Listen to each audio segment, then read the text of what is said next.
Welcome in to another week of XFL Weekly. I am your host, Kyle Krajewski, joined by my good friend, Zach Cole.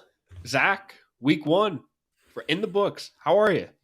I'm good, man. I'm even better after an exciting week one of XFL football. I think it put its name back on the map. There was a lot of exciting stuff that happened in week one. Our man, The Rock, lived up to his expectations we set for him. I mean, it was just a good week overall. So I'm happy. I was happy with it. I'm looking forward to another week coming up this week.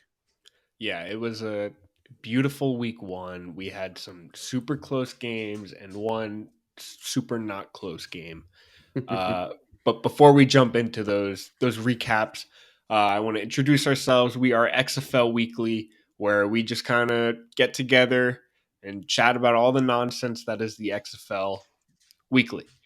Yep. You can subscribe to us on YouTube. You can follow us on your podcast platforms. Listen to us, watch us. You can find us on Twitter at XFL_weekly. And I'll post once in a while on Instagram, also at XFL_weekly. So that is who we are. And let's get into it. Week one was wild. We joked about it a little bit last week about The Rock teleporting to every XFL game, all four kickoff games this past weekend. And I think as soon as we recorded that episode, he tweeted he's going to be at everyone, and he sure was. I think he had plenty of interviews with every town mayor, every town's local news station, and he was there hyping up the XFL, and it did not let us down. We spent a little bit hyping up the return, and it lived up to it. Now let's get into week one recaps.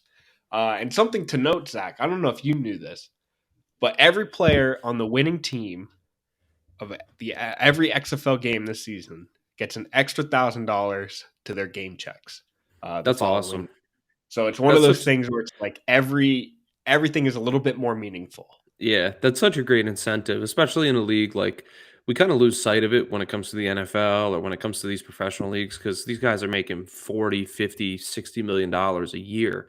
So $1,000 is a drop in the bucket to them. It's literally like us spending $10 at the grocery store. But for these guys that are fighting for a second chance in the league or that are fighting just to make a salary even or stick around in the league, that extra $1,000 is huge. So it really does it incentivizes playing hard and playing your fullest every time you come out. Absolutely, yeah. Some of these guys are playing off salaries that the everyday man kind of has, Mhm. and that extra $1,000 is a true bonus. Definitely. So that's awesome to see, and it kind of puts a little bit of extra spice into some of these wins, especially some of these last minute ones. Well, Uh, and Kyle, it also kind of it just it makes the league more exciting overall too. It incentivizes the players to play their asses off. It in turn then brings in more viewership and it's just kind of like a cycle almost. You're making you're putting the money back in to make the money in the long run on the Rock's behalf. He's Absolutely. incentivizing the wins to incentivize his players to play harder, to get more people to watch, to make more revenue. It's just like this big cycle, and it's genius. It really is. It's one of those things like the whole mantra of the XFL this season is player 54. The Rock has been constantly saying that he was player 54, the 54th player on an NFL roster, which an NFL roster is 53 players. So Hmm. he was like, I was consistently player 54, consistently just missing the NFL rosters. And Hmm. he's saying that the XFL is pretty much like rosters of player 54. And for them to not only are they going out there, they're showcasing their abilities that they still got it, that they can still prove themselves, not only in football and professional football, but in the NFL potentially. Hmm. But they can also win an extra couple $1,000s for every game that they win. Yeah. And you're right. It's like a circle of life where they play harder, they get rewarded, the XFL gets rewarded, and it just kind of Hmm. all rejuvenates. And I think it just goes to show really the Rock's leadership overall too. It says something to have. I don't know if we'll call him the commissioner. I know he's the president, but to have a commissioner of your league essentially that has been there before and has played and has been in the shoes of these players that are looking for a second chance at football life. So it's refreshing to see him trying to kind of bring a different twist to the game. Yeah, And I think his official that's title is co-owner. Danny Garcia is the chairwoman, and I forget who the actual president is. I'm blanking, but yeah, either way, Gary Cardinal. Either way, it's it's the three-headed monster. They've got it. They've players first in this league, and it's incredible to see. And you almost like Vince McMahon with the WWE, you can see that The Rock just like loves this, and he wants his hands all over it. It's not the kind of thing where he's just owning it and kind of gaining passive income off of it. He's truly taking a role and shaping it and making it the best league he could possibly make it. And shout out to him, really, it's incredible. I think if he didn't have plenty of other obligations that earned him a ton of revenue, I think he'd be out there. I think he'd he'd want to put his own put a helmet on, put his own body out there for this league.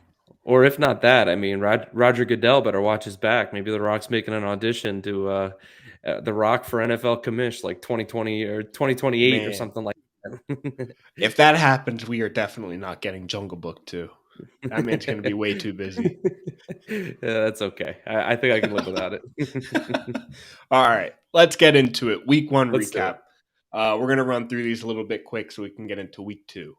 So, first game of week 1, first game of the XFL was a doozy.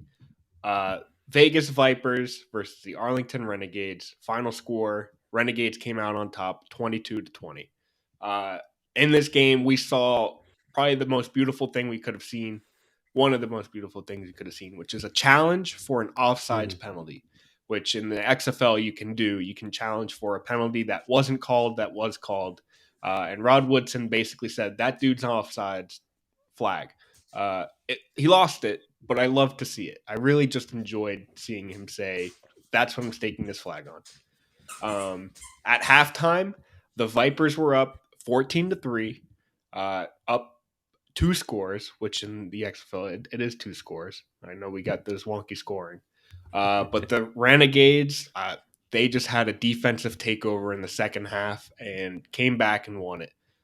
So yeah, final score 22-20. Renegades came out on top after kind of being down almost all game, and second half just kind of completely took over.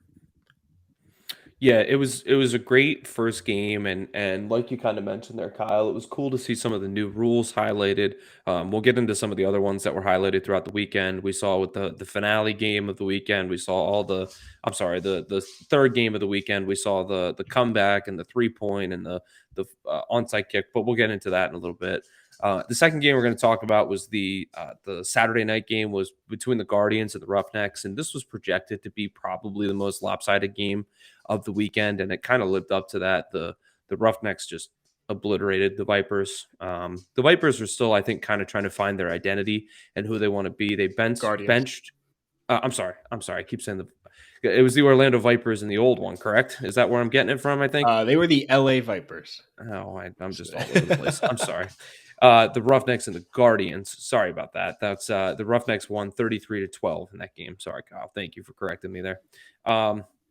But the Guardians are just kind of trying to find their identity a little bit, and are they benched Paxton Lynch at halftime. It was just kind of a mess for them. But on the other side, the Roughnecks picked up right where they left off in 2020. They were 5-0 coming out of 2020, and they're 1-0 in 2023 now. So they're legit. Wade Phillips seems to be a great head coach for them. I really like what he's doing. And you can see his influence on that defense right off the bat. I mean, there were 7 sacks in that game. And one dude, Trent Harris, defensive lineman for the Roughnecks, actually came away with 4 sacks in the game. So just remarkable. It was a great game.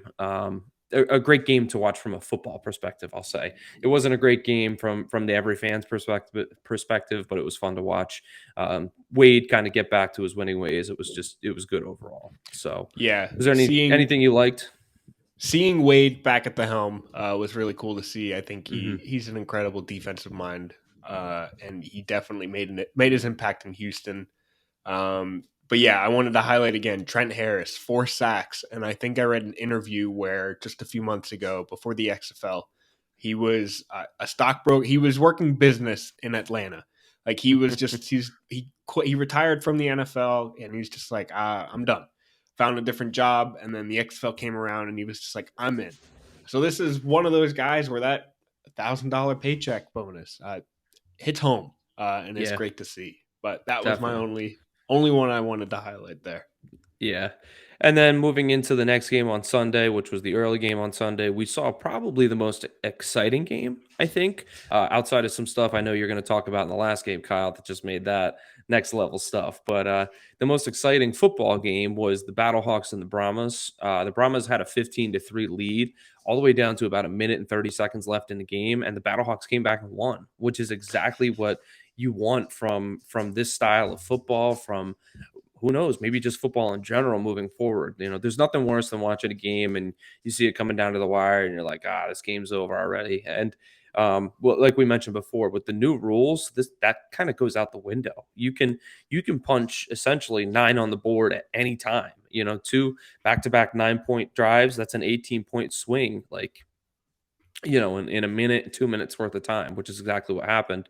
It wasn't 18 points, it was 12 points, but the Battlehawks came back and ended up beating the Brahmas in the end, 18-15. So, just really kind of cool. We got to see the 3-point conversion on display.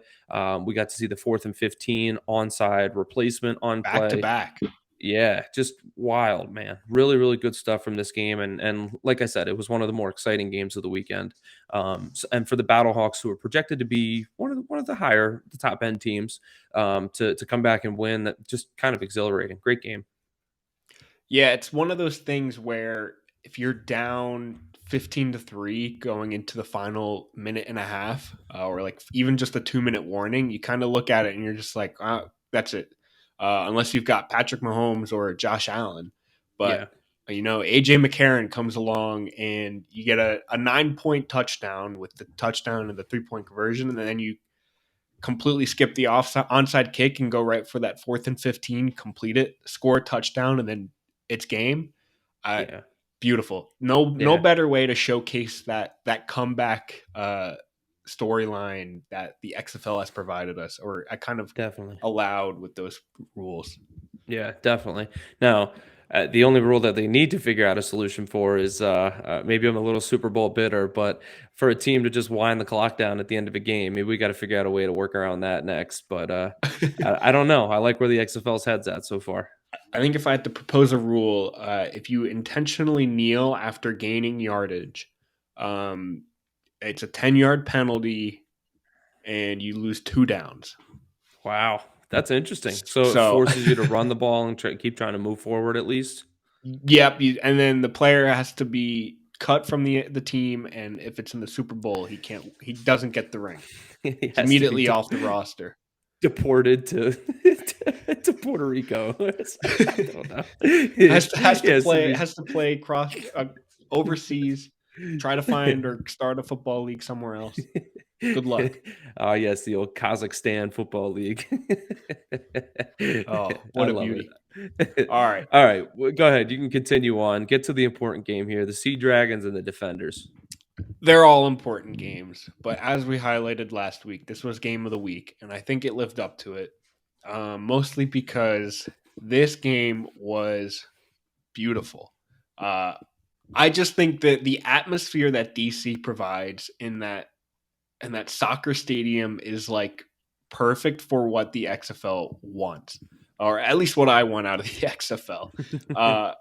Because I don't think there's a better sequence that you can get for this league than the Defenders fans trying to recreate their legendary beer snake, the cups of the empty beers, and then security. This is all within like the same minute. Now I got a link to like the clip or something, but I had to like send it to Zach. It was beautiful, but security to basically destroyed the snake. They said no snake. Snake's not happening this season. And in revolt, the Defenders fans started throwing lemons from those drinks onto the field. So obviously, out of player safety, because the XFL is player first, and bless them for it, they had to pause the game. They said, "There's too many lemons on this field. We gotta stop throwing lemons, and then we can resume the game." So they resumed the game after the lemons stop, and immediately the Defenders get a pick six and turn the tides. At the time, pre-Lemon, the score was 18-8 in favor of the Sea Dragons. Pre-Lemon. Pre-Lemon. Now you throw in some lemons on the field, and the defenders take over the game.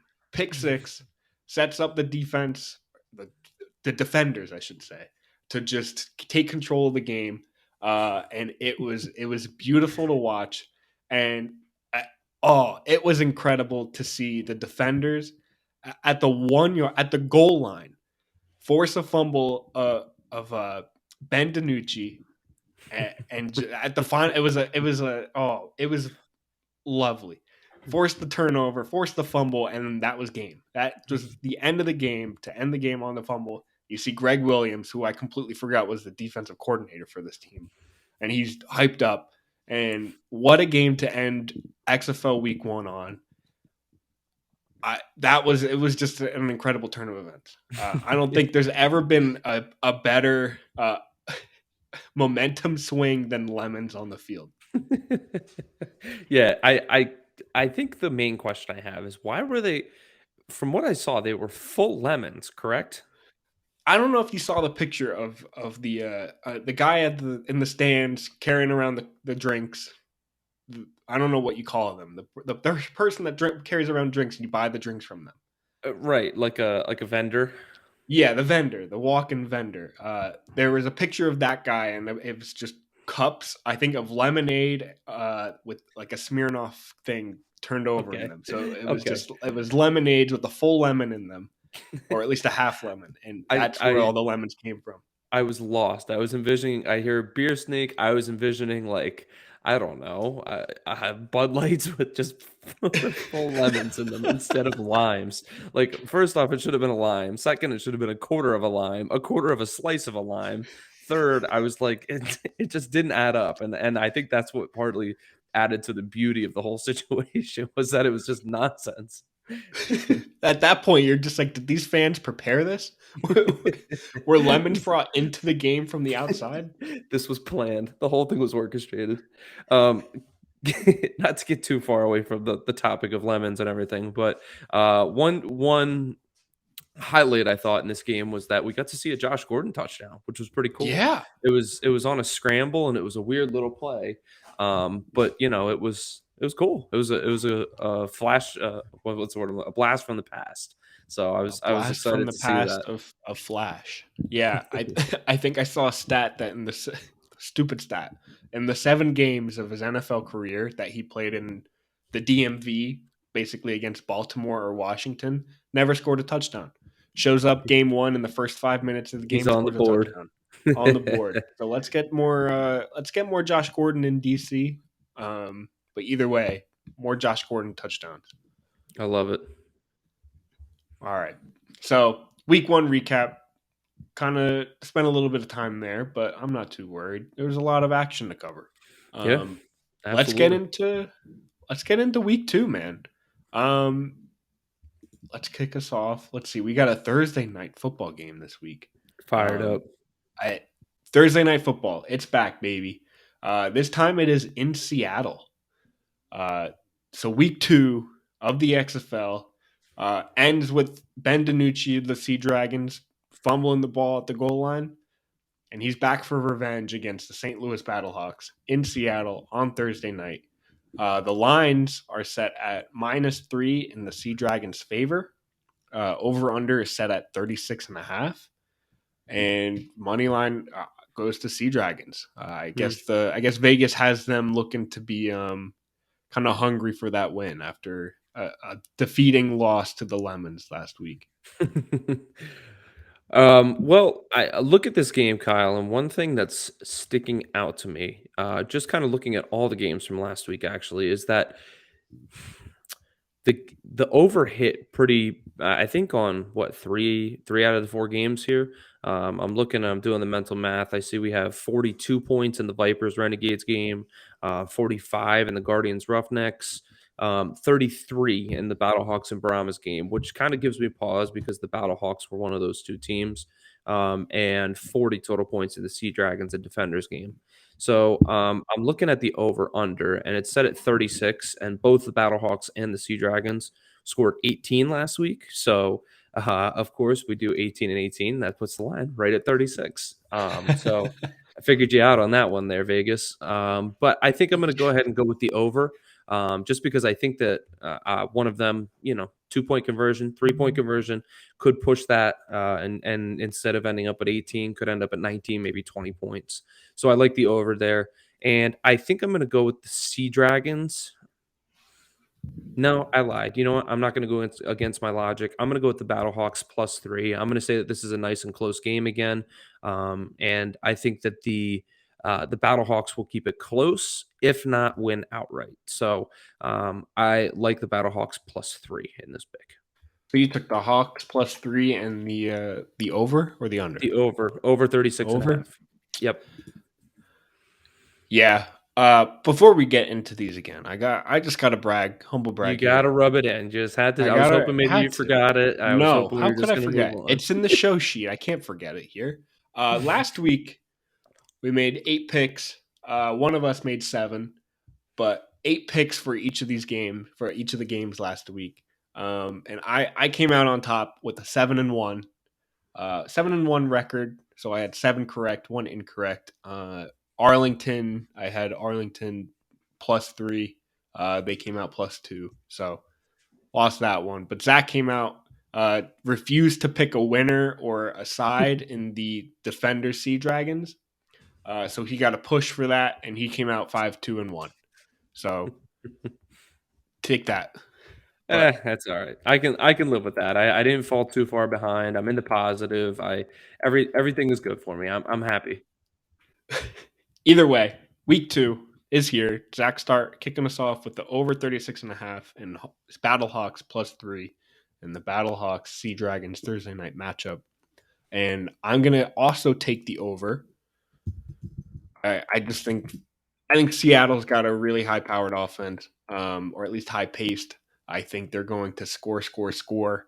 And whether St. Louis keeps up or not, I think that's going to kind of be the deciding factor in this game. Mhm. But I'm going to go with Battlehawks do not keep up. So I'm going to go with Sea Dragons -3.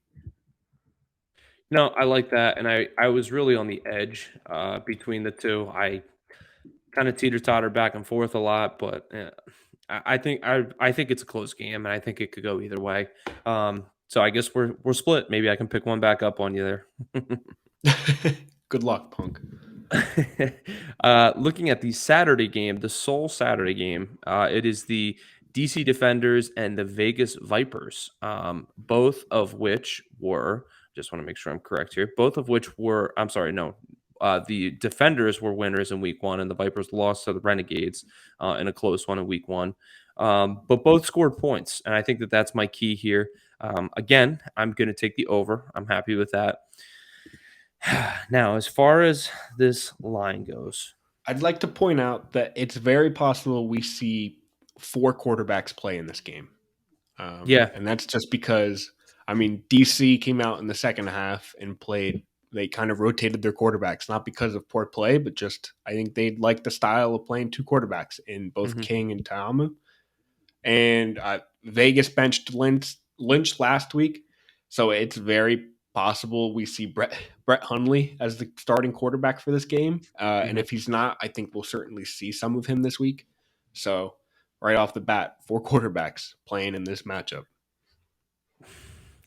Yeah, and I think that if nothing else, that just makes this even murkier. I don't really, man, I'm struggling with this pick.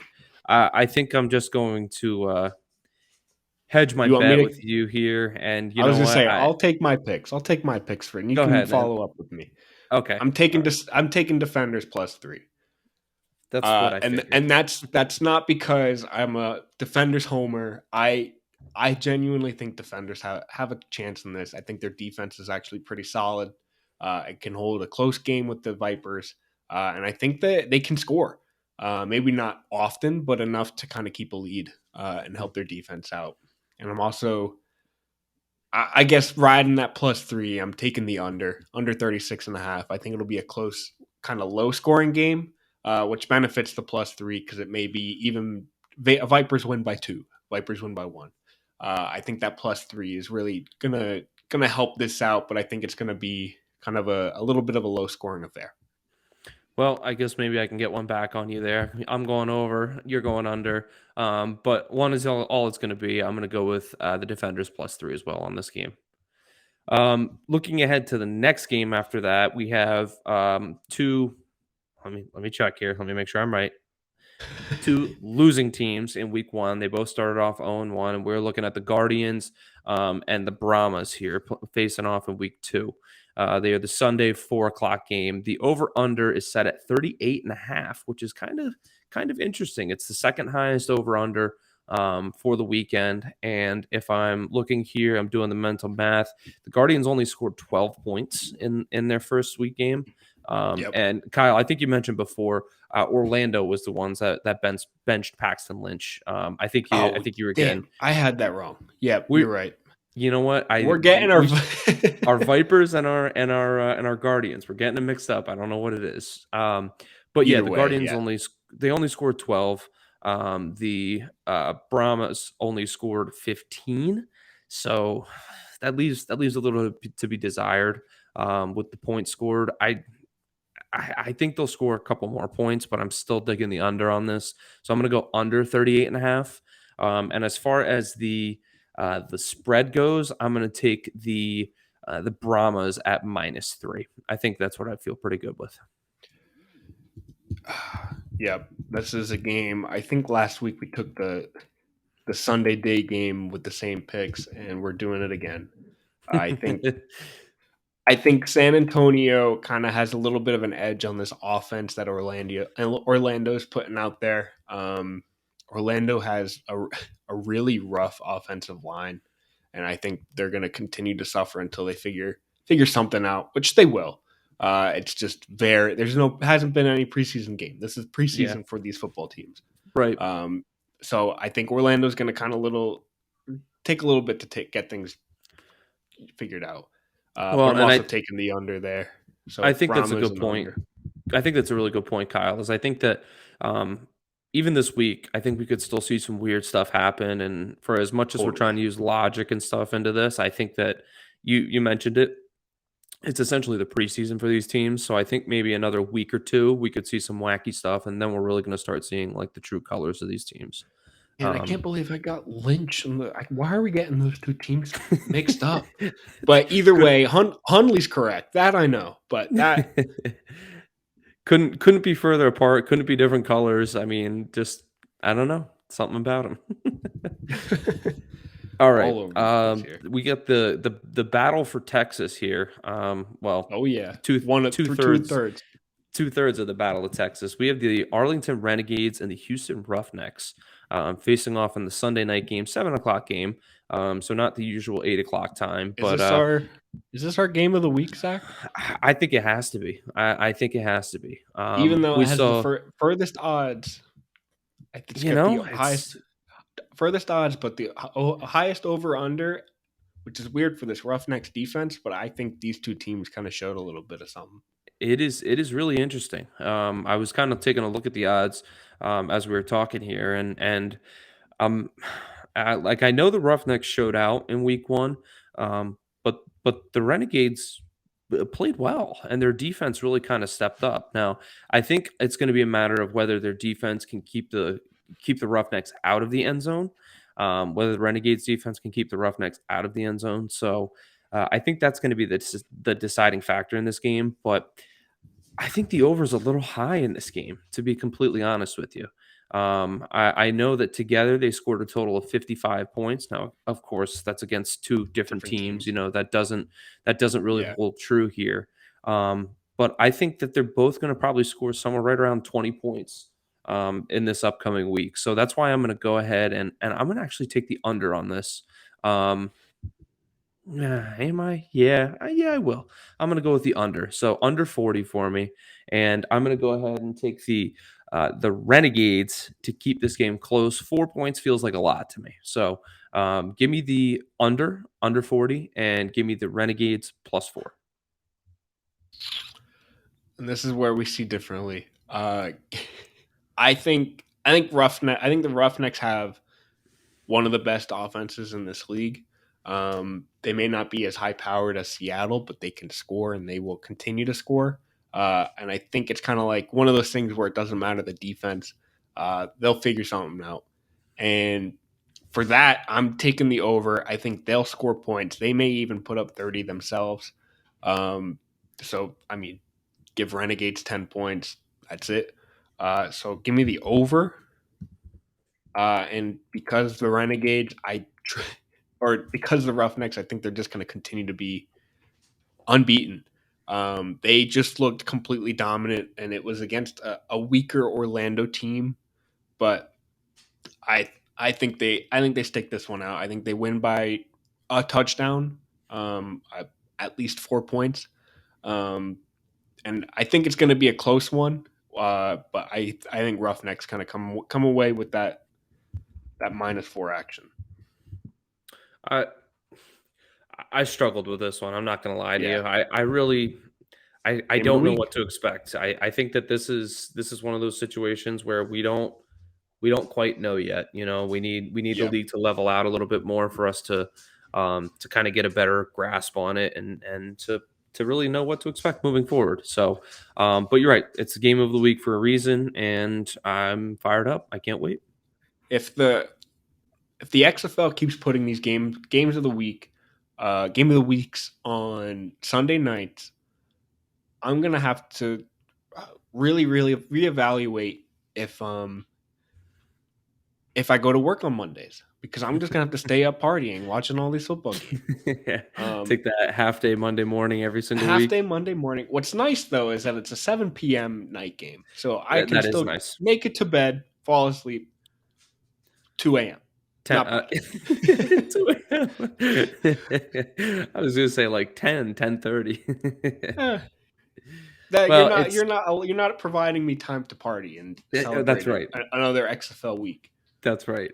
But I was yeah, gonna say a it's night game 7 p.m. That's nice. it is. It's better than the 8:30 that we see in the NFL, especially when we get hammered with the commercial breaks, and it just makes for a really, really long night. And usually you're not falling asleep till after 11. So I'm fired up for a 7 o'clock start on Sunday night. Yeah, to be in bed with some football on, nothing better. Yep. And give me another. I really hope that where are they in Houston? I hope Houston has some lemons. I'd love for another lemon party. Uh, but man, I'm I'm hoping for excited. something a little more Texas, like rattlesnakes or something like that. Well, they Just gotta be huge. They're probably like melons. yeah, You're right. gonna see Everything's bigger in Texas. All you're right. gonna see some dudes up there from the top of the stands just launching watermelons Like or like Donkey Kong style, throwing the barrels over the head, just watermelons. man, that that'd be a sight. Let me tell you. I'm fired up. Anything goes in the XFL. I love it. Anything goes. Yeah, bring your melons. Bring your melons to the Houston Roughnecks game. You may not be able to throw it onto the field, but it'll be a party either way.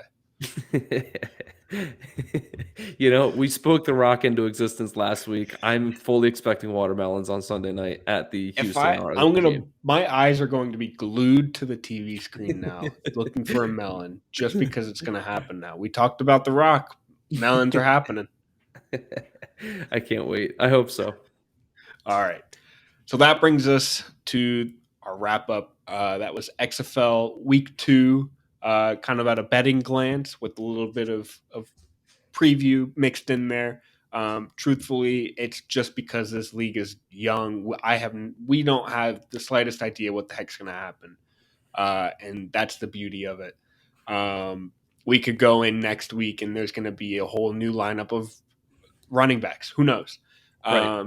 So as the season goes on, we're going to have much more player analysis, much more, hopefully, an understanding of how these offenses are going to run because it's very clear they're still figuring that out too.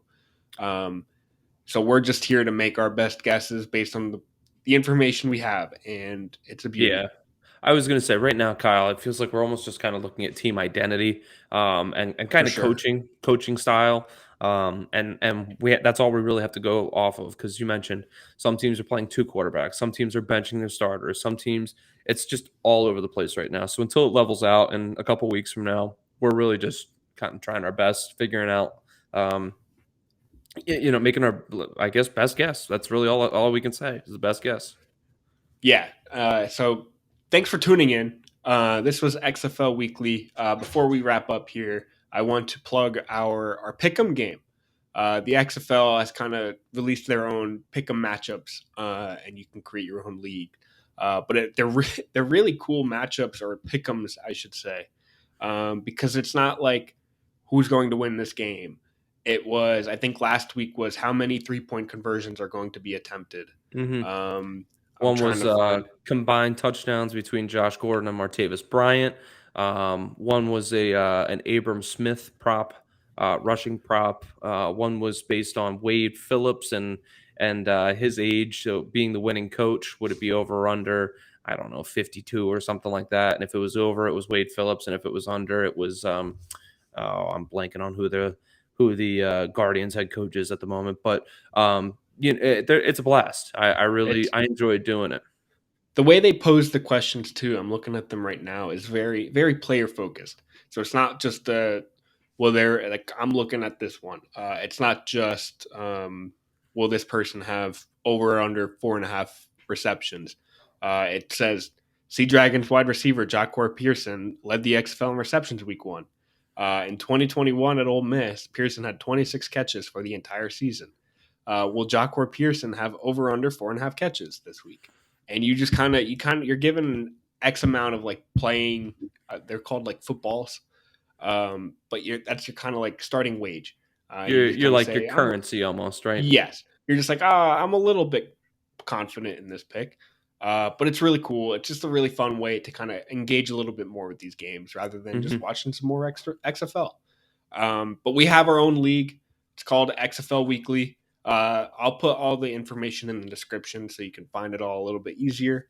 But there's a really funky code. I would say it out loud, but it's a bunch of letters and numbers that don't really type out anything. Um, but this will all be in the description. Join our league, compete against us, compete against the community. It's going to be really cool. Week one, I beat Zach by like a pick, maybe just like 40 footballs. But it's really cool. And then at the end, you can make a parlay of like the picks that you made. It's pretty It's a lot of dope. fun. Yeah, it's a lot of fun.